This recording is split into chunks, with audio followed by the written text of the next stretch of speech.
Hello, আমি ঈশিতা। কেমন আছো সবাই? আশা করছি সবাই খুব ভালো আছো। তো জানো তো, আজকের খুব মন যাচ্ছিল একটু মায়ের কাছ থেকে ঘুরে আসি। কোন মা সেটা বোধহয় তোমরা দেখে কিছুটা বুঝতেই পারছো। আজকে এসছি একটু দক্ষিণেশ্বরে স্কাই ওয়াক দিয়ে ঢুকে সোজা হাঁটতে লাগলাম। আর এই পাশের দোকানগুলো খুব সুন্দর লাগে দেখতে যেতে যেতে। আর এই যে এসে পৌঁছেও গেলাম। তো চলো এবারে ভেতরের দিকে ঢোকা যাক। চলে এসছি প্রসাদ নেব বলে, মানে মাকে পুজো দেওয়ার ডালা।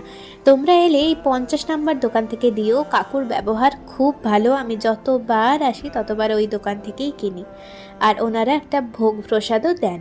আর আজ ছিল পুজো লম্বা লাইন, তার মাঝে এই দুটিকে দেখে মন একদম ভরে গেল। কত মাছ দেখেছো।